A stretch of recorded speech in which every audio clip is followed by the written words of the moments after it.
আমি আব্দুল্লাহ আপনার মন্তব্য আগে শুনতে চাইছি যে আপনি কিভাবে দেখছেন যে মালয়েশিয়া হয়ে চীনে যাচ্ছেন তিনি। বাংলাদেশ তো আসলেই কূটনৈতিক দিক থেকে বর্তমান সরকার একরকম এই যে ব্যালেন্স রক্ষার একটা চাপ তো আছেই। সবার আগে বাংলাদেশ যখন বলছেন তখন তো আসলে সব পক্ষকে খুশি করা, আবার অ্যাট দ্য সেম টাইম বাংলাদেশের স্বার্থকেও সবার আগে রাখা, অনেকেই বলেন খুব চ্যালেঞ্জিং। তো এই সফরটা নিয়ে আপনার মন্তব্য আগে এটা শুনতে চাই।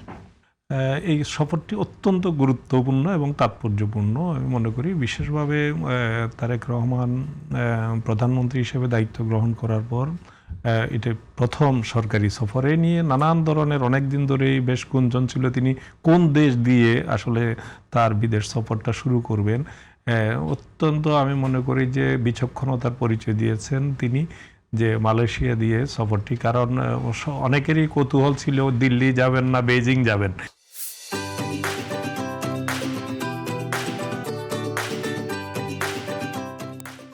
এ ধরনের কোনটা দিয়ে, এটা একটা বড় ভূ রাজনৈতিক প্রেক্ষাপটে এই ইস্যুটি বেশ গুরুত্ব পাচ্ছিল। তো সেই জায়গাটাতে তিনি মালয়েশিয়ার মতো একটি মুসলিম দেশকে প্রথম বেছে নিয়েছেন, যেখানে আমাদের জনশক্তির একটি বিরাট অংশ এই মালয়েশিয়াতে আমাদের কর্মরত আছেন এবং সেখান থেকে আমাদের যে রেমিটেন্সের একটি বড় অংশ আসে, সেই দেশটি দিয়ে তিনি মূলত এটা বোঝাতে চেয়েছেন যে বর্তমান সরকার যে বাংলাদেশি সবার আগে বাংলাদেশ, সেই জায়গাটাতে আমাদের দক্ষ জনশক্তির রপ্তানিতে জায়গাটিকে আরও সুনিশ্চিত করা।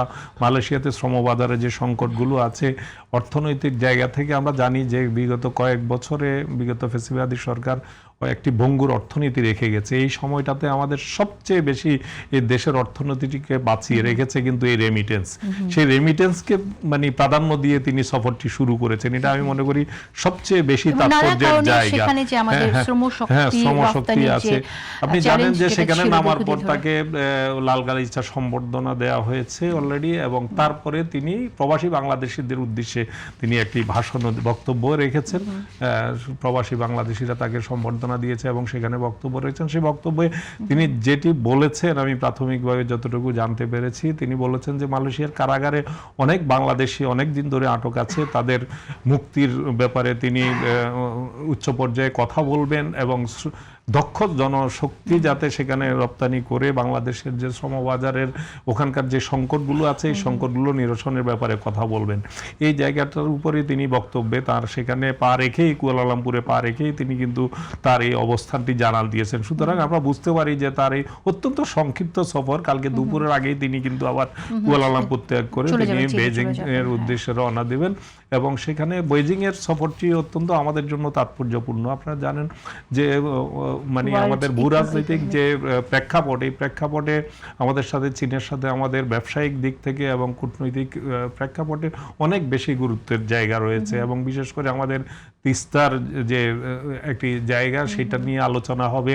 এবং এছাড়াও আমরা কিছুদিন আগে দেখেছি যে চীনের একটি অর্থনৈতিক অঞ্চল বাংলাদেশে গড়ে তোলার জন্য অলরেডি একনেকে অনুমোদন দেওয়া হয়েছে, তারও একটা প্রভাব এই সফরের মধ্যে থাকবে।